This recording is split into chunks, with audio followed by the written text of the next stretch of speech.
Pada saat Indonesia masih sangat miskin, Rusia membantu. Indonesia dan Rusia memiliki banyak sekali pandangan yang sama. Beberapa hari terakhir, dunia pertahanan diguncang kabar besar. Kelompok peretas bernama Black Mirror mengklaim telah membobol data internal Rostec, perusahaan raksasa industri pertahanan Rusia. Dalam dokumen yang mereka unggah, muncul angka mengejutkan. 48 unit Su, 35, dan 12 unit Su-57 disebut akan diekspor ke sejumlah negara. Namun yang paling ramai diperbincangkan, benarkah salah satu negara itu adalah Indonesia?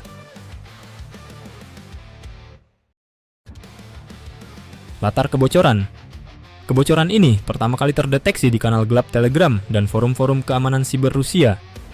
Black Mirror merilis sebagian file yang diklaim sebagai dokumen internal Rostec, berisi tabel pesanan, paket dukungan teknis, hingga catatan pelanggan.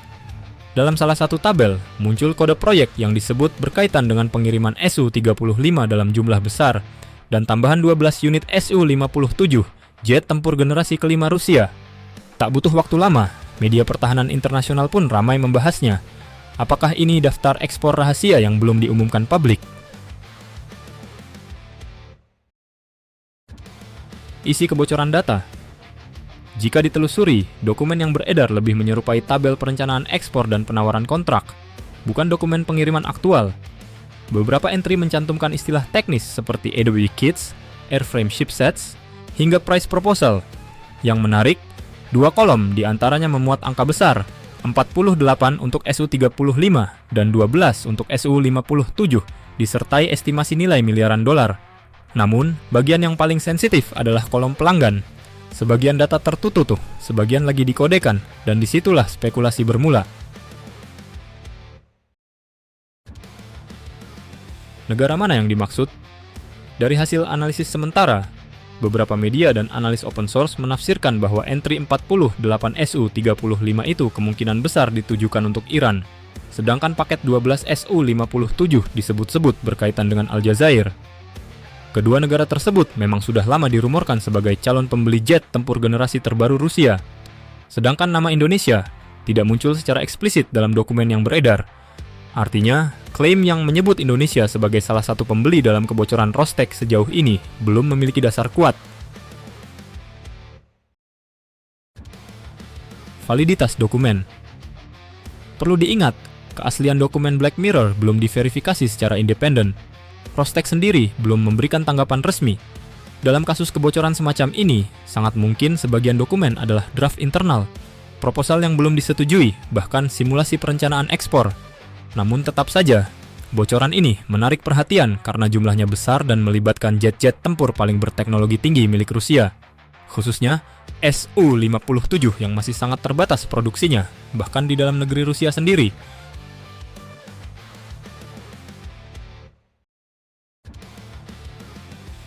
Posisi Indonesia dan sejarah Su-35. Sekarang, mari kita lihat konteks Indonesia. Pada tahun 2017, Indonesia sempat menandatangani kontrak pembelian 11 unit Su-35 senilai sekitar 1,14 miliar dolar. Kontrak ini bahkan sempat diumumkan oleh Kementerian Pertahanan Rusia dan TNI Angkatan Udara. Namun sejak 2019, proyek tersebut macet karena faktor politik global, terutama ancaman sanksi dari Amerika Serikat lewat CATSA jika Indonesia tetap melanjutkan pembelian alutsista Rusia. Sejak saat itu, Indonesia mulai mengalihkan fokus ke Rafale buatan Prancis dan F-15EX dari Amerika Serikat. Jadi, jika kini ada yang mengklaim Indonesia kembali memesan 48 Su-35, jumlah itu jelas tidak masuk akal secara historis maupun logistik.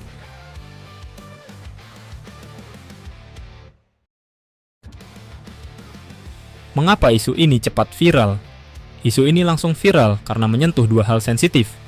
Pertama, Su-57 adalah ikon teknologi siluman Rusia, dan siapapun yang membelinya dianggap naik kelas ke level elite dunia.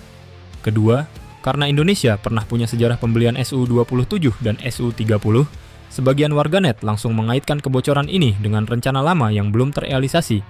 Padahal, dalam diplomasi pertahanan, data ekspor seperti ini sangat kompleks, dan satu angka saja bisa disalahartikan tanpa konteks resmi.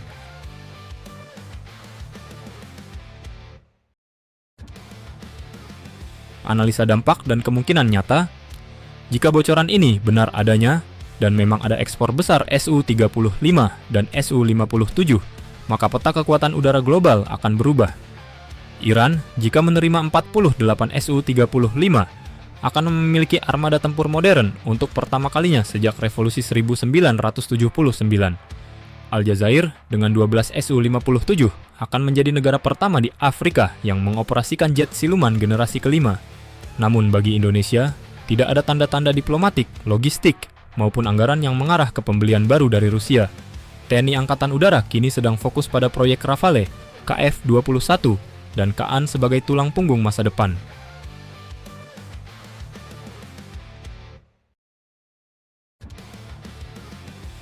Kesimpulannya, kebocoran Black Mirror memang memunculkan angka besar dan membuat dunia militer heboh. Namun, hingga kini, tidak ada bukti bahwa Indonesia termasuk dalam daftar pembeli Su-35 atau Su-57 di dokumen tersebut. Kita pernah punya sejarah panjang dengan Sukhoi, tetapi arah modernisasi TNI Angkatan Udara kini sudah beralih ke platform barat dan kerjasama strategis yang lebih luas. Yang terpenting, jangan cepat percaya pada narasi sensasional tanpa data yang jelas. Karena dalam dunia pertahanan, kebenaran sering tersembunyi di balik kerahasiaan yang rapat.